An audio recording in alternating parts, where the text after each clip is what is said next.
Assalamualaikum warahmatullahi wabarakatuh.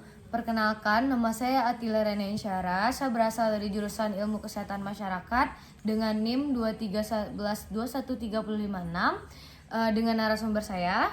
Ya, saya sendiri Muhammad Fatir.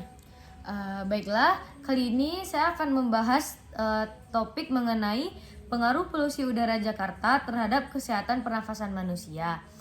Sebelumnya, saudara, apakah saudara tahu mengenai polusi atau pencemaran udara? Iya, saya tahu. Menurut saudara, apa sih pengertian atau yang saudara ketahui deh tentang pencemaran atau polusi udara ini? Yang saya ketahui tentang polusi udara itu ya kayak asap kabut yang membuat penyakit bagi masyarakat Indonesia maupun dunia. Ya, itu aja. Baiklah, saudara, benar sekali apa yang saudara sampaikan tadi. Dan saya akan melengkapkan apa sih arti dari polusi udara atau pencemaran udara tersebut. Polusi udara atau pencemaran udara adalah masuknya atau tercampurnya unsur-unsur berbahaya ke dalam atmosfer yang dapat mengakibatkan terjadinya kerusakan lingkungan. Baik dari segi kualitas lingkungan maupun dari segi penyakit yang berakibat kepada manusia.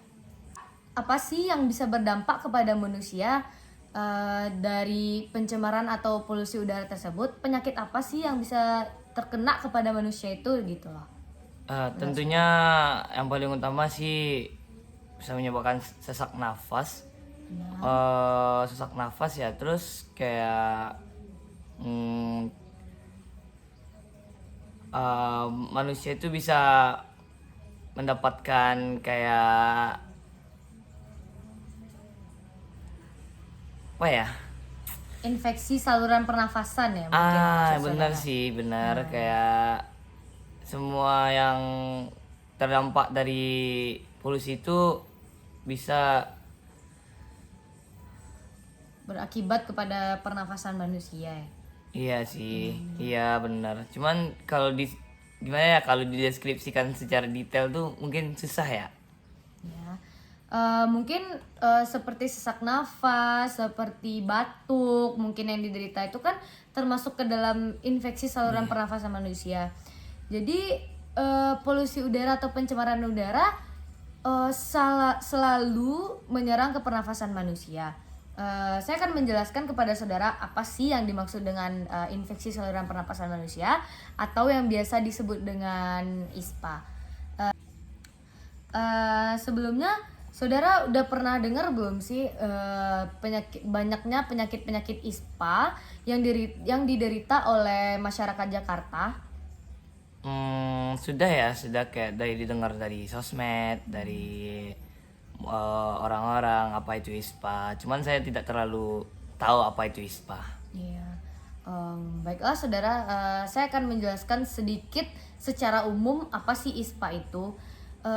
Sebenarnya ISPA itu penyakit yang benar-benar menyerang pernafasan manusia, baik itu infeksi maupun penyakit-penyakit virus. Sebenarnya ya hal itu bisa dinamakan dengan infeksi saluran pernapasan manusia atau infeksi saluran pernapasan akut.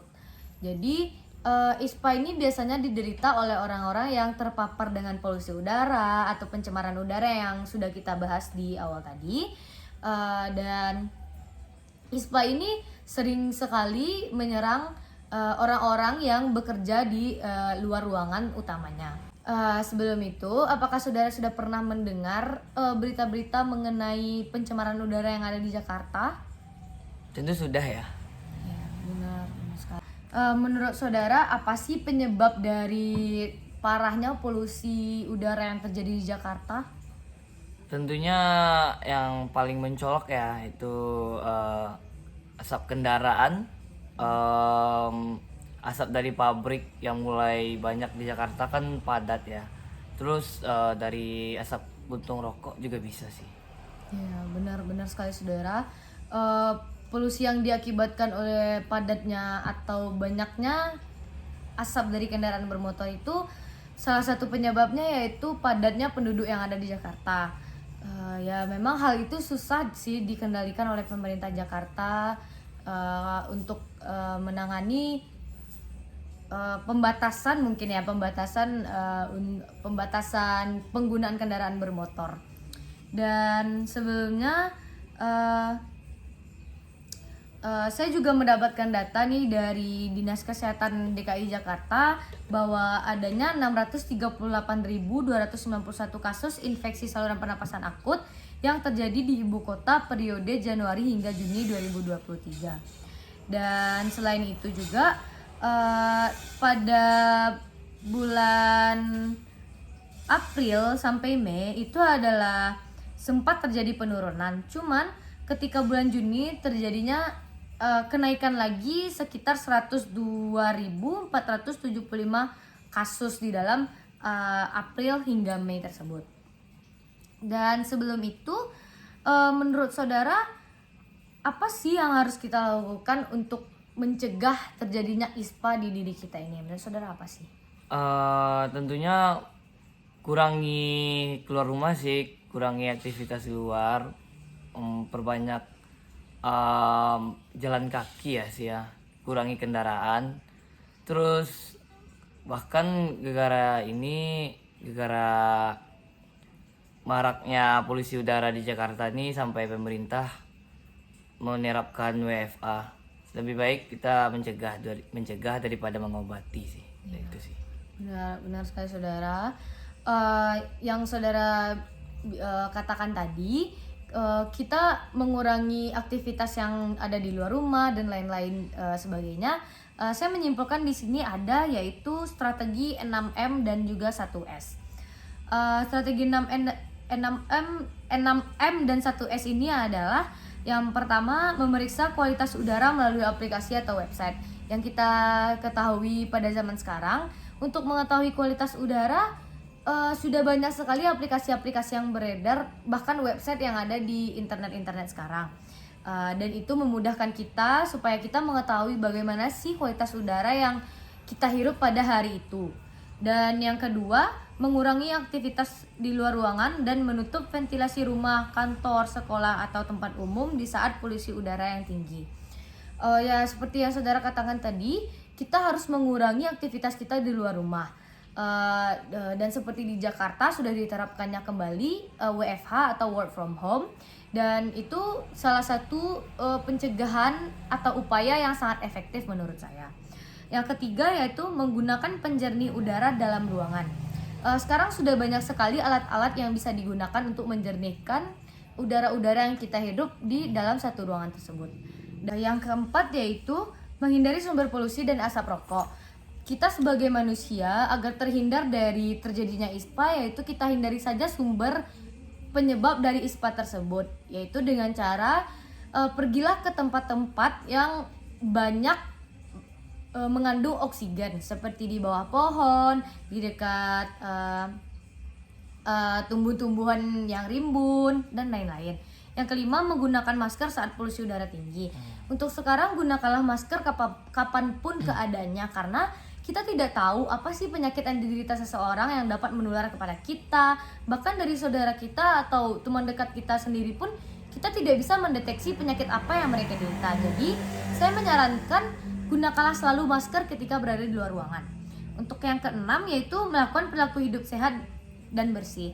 Sebelum kita menerapkan eksternal, kita terapkanlah dulu internal yang ada di diri kita.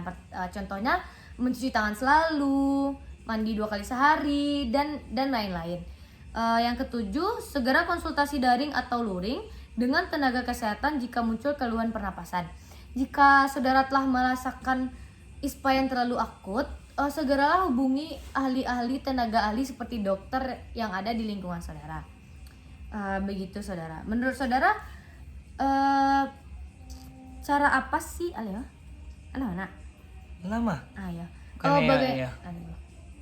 Bagaimana menurut saudara akan pencegahan dan upaya kita tadi? Ya, apa nih? Ya benar sekali yang saudara katakan tadi, itu merupakan cara-cara efektif yang bisa menghindari kita dari ISPA. Ya. Lanjutlah. Bagaimana sih menurut saudara upaya-upaya yang sudah saya jabarkan tadi? Ya betul sekali yang saudara bilang tadi, itu cara-cara untuk mencegah mencegah polusi udara di Jakarta maupun di Kok polusi udara? Lu ISPA. salah. Eh, Yuk kalau di video capek lah. ganggu. Peduli kok. Benar sekali saudara, itu merupakan cara efektif untuk mencegah terjadinya ISPA lah. Sang ini itu ya loh. Benar sekali iya. saudara, itu cara efektif yang Itu Untuk mencegah ISPA. cara yang sangat efektif untuk mencegah ISPA. Nah, bagaimana sih menurut saudara upaya-upaya pencegahan yang sudah saya jabarkan tadi? itu Dicopi lah bos, khawatirku. Yang sangat efektif dalam betul sekali yang saudara bilang tadi. Ya. Itu adalah cara yang efektif untuk mencegah ISPA. Ibu kagut nanti ya. Wah, lu khawatir lah dari tadi gak gue. Kalau aku masuk brokes besok tu, Ayo. Apa? masuk brokes tu lah, bukan dari pusat. Baiklah saudara, saya akan menyimpulkan diskusi yang sudah kita diskusikan dari awal tadi. Yang pertama yaitu tentang pencemaran udara. Pencemaran udara itu merupakan masuknya unsur-unsur yang tidak sehat kepada udara yang kita hidup di sekeliling kita, yang dapat merusak kualitas udara di lingkungan kita. Dan pencemaran udara itu mengakibatkan salah satunya yaitu ISPA yang sudah saya jelaskan tadi. ISPA merupakan infeksi saluran pernapasan akut yang dapat terjadi karena buruknya kualitas udara tersebut. Dan ada beberapa cara upaya untuk mencegah terjadinya ISPA yang sudah saya sebutkan tadi, yaitu strategi 6M dan juga 1S. Dan menurut saya itu merupakan cara efektif untuk pencegahan terjadinya ISPA. Dan baiklah saudara, segitu dulu diskusi saya, dan saya berharap semoga saudara terhindar dari terjadinya ISPA dan selalulah ikutin upaya-upaya pencegahan tersebut. Dan satu tips dari saya, selalulah menggunakan masker jika saudara beraktivitas di luar ruangan. Nah, saudara terima kasih. Nah, baiklah, saya Tila Rania Insyara.